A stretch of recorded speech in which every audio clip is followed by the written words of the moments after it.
Okay, hello everybody, my name is ANDAY. Welcome to another video Today is going to be all about, it's something different this time, but this is going to be a video all about the analyzing slash reacting slash discussion of Lego Ninjago Dragons Rising.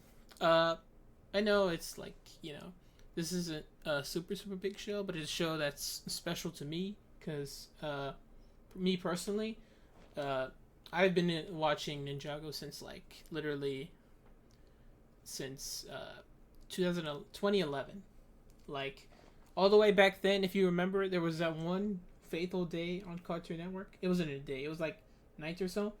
And then they played this little preview slash promo, and it was all about ninjas. This one ninja guy. He was red. He fights skeleton warriors, and then there's this one big guy. He has 4 arms. He looks like General Grievous. I was like, that's so cool. I want to see it. And then I saw it, and I was like, oh, it was just the pilots.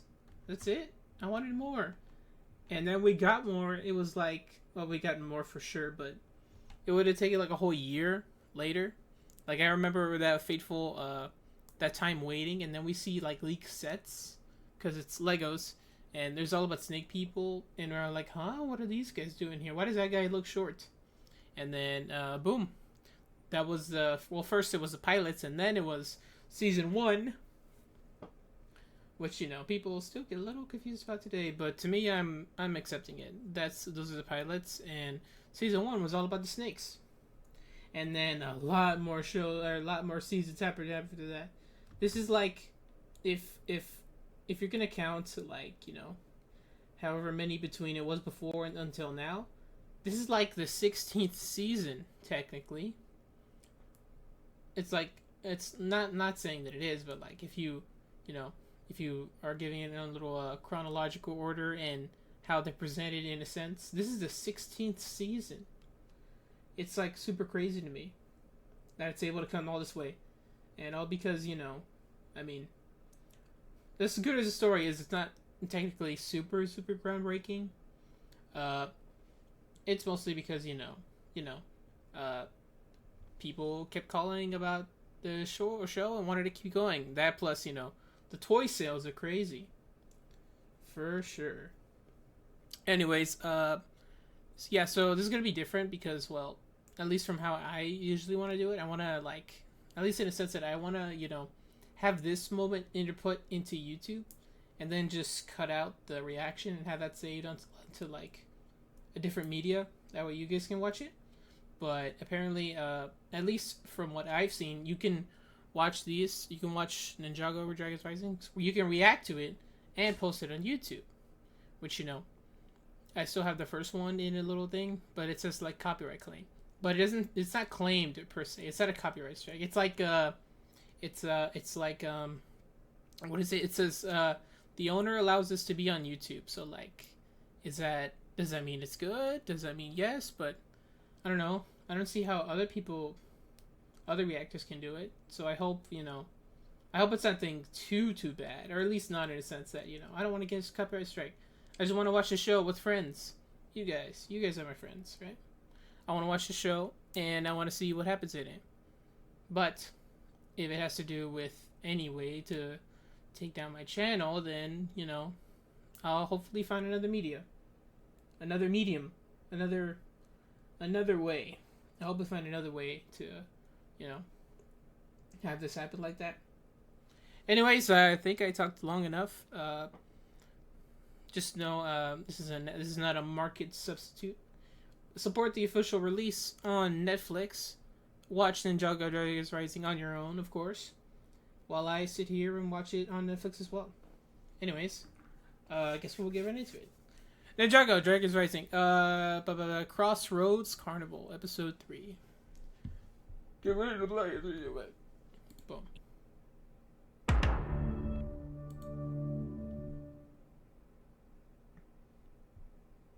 A Netflix series. The monastery. Is Ryu. Aaron. Okay, Wild Brain, and boom. That was good. That was really good. Okay, that was a neat episode for real. That went over. I know I said this is a Legend of Korra. Well, it kind of is. It's like these multiple little storylines building up into a larger arc, and that seems to be what's gonna happen here. For this was not filler, but like it goes on to what is happening else in this world, like world building, pretty much. And we even got back to some of the characters that were there in the first episode, and now we're going back to them. This was neat. This was really neat. We got more information, sort of. We saw what was up with Eren, and by that I mean he can transfer Spinjitzu into an object, which that is very interesting, but also like super cool because like in a way it's gives like projectiles more power, you know. Like what would hurt more? A sword if it's thrown at you, or a spinning sword that's thrown at you? I think for sure the spinning sword would do it because I don't know. Spinjitzu is kind of weird as to where we've had like few descriptions of what it actually is. From like the very first time we saw it, I'm pretty sure it was like some sort of time dilated airspace where it makes the user super fast in a spinning motion. Like everyone was slow around them. You know what I mean? But now it's kind of changed as to where it could still be that, but at least from how Aaron's doing it, it's more in the sense of him literally spinning around and acting as, I don't know, what's a good word for it? A human fan, sort of? Like if he spins and he hits you, it's going to feel like a fan hitting you with its arms. Like just a bunch of times. So it is interesting that he's able to give it to objects. Does that mean like... Because they kind of allude to something to be up with Sora. They could say something's with Eren too, you know? Like self-taught Spinjitzu in a way, maybe that's his element? Could it be? His element is Spinjitzu. It's not... Spinjitzu isn't tied to an element. It's pretty... We've seen it with other people using it before, like Misako and Nia before she unlocked her full potential. It's not tied to an element, per se. Well, to be fair, we did see the original 4 use it before getting their powers. So, like, it's here and there as to what it actually... Like, how to unlock it. And being, it would make sense for there to be an elemental power, I guess, that's tied to Spinjitzu. You know? Like, can be Spinjitzu, and that's what Eren can do. He can give it to objects, which that also... It brings an interesting question. If he can give it to objects, can he give them to, other people? Because, like, you have to go through a specific training course to unlock it. But if you just straight up hold someone and then do Spinjitzu, could you give them Spinjitzu? I think that would be really cool. That'd be a neat way for him to be kind of like, both his own fighter, but also be like, pull some really cool combo moves with others. So anyways, we also saw in this episode a magician guy. He was using whack rats, I think that's the term, or not term, but like the official name they gave them. Because if you remember, the rats, those guys, they were kind of avatars in a sense. They were like avatar people from Prime Empire. I can't remember actually. Were they villains of that game, or were they just like people who became them and put them as their avatars, right? That's something they never clarified, or I'm just dumb and misremembering. So like, yeah, like what is that? They're game characters and now they're in the real world. So what the guy was doing, he was draining their, I want to say game energy, like because they're avatars, I guess they're still like sort of code. So like, he would drain their energy and use them for those fireworks, which that's messed up. Like for real, bro. There's been worse people in Ninjago, for sure. But this guy apparently has been doing that. It's crazy. He's the worst magician, and it looks like he's not gonna be. It looks like he's gonna be doing more of whatever he's doing, because Lord Raz showed up, which him I like. Him I really like actually. His voice is cool.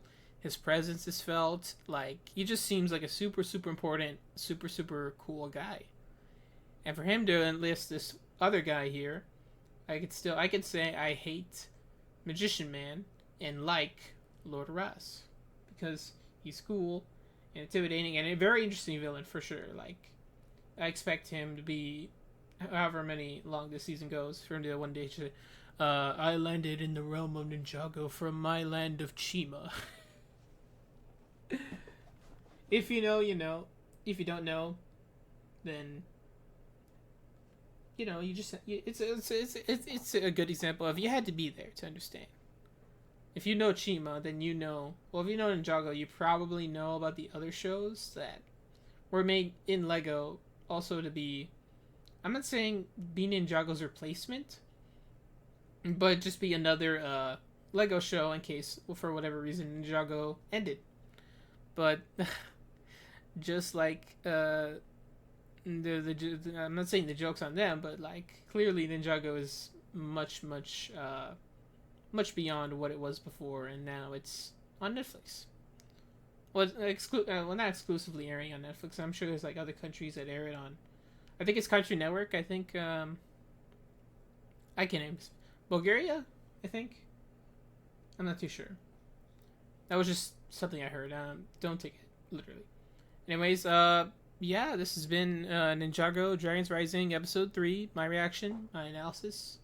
I say analysis, but like I'm not gonna go frame by frame dissecting everything. Well, but there was some really cool, like little people scattered around. There was this one guy, 3 heads, 3 skeleton heads. He can juggle them. Then there was this other guy who, I think Merlopians, I believe they're called. He was pink, and he can also breathe fire, that's really neat. And then what else? There was a Hypno Bride. They were cool seeing them come back. And this one person, I assume it's a she because they had a feminine voice, which like I know it's something that happened way before they decided to change it, but like back then, I'm pretty sure all female Hypnoprize, they were pink. So that's a little good for them to not have stick to that anymore. That's good for them, you know. Don't do that. But also, like, you know, also unfortunate because back then, we met that pink Hypno Bride, she was Scale's wife, I believe, and they had a kid. Unfortunately, Scales Jr. died in a ski accident, so that's not true. I actually don't know. But that was one of the creators said that would happen.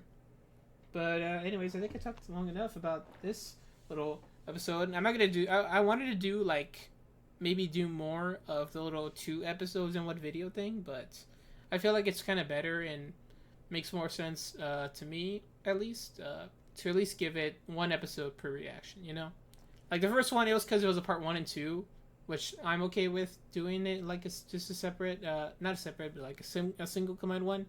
But for the rest of them, I think I should just stick to the 1-for-1 episode list. So, yeah, I think that's what I'll do. Anyways, thank you guys for watching. If you want more of these reactions, please let me know. Make sure to... what were your thoughts on this episode? Do you like Ninjago? Do you like Ninjago, the new show on Netflix? If so, let me know, please. Anyways, my name is ANDAY, and I'll see you all next time. Bye-bye!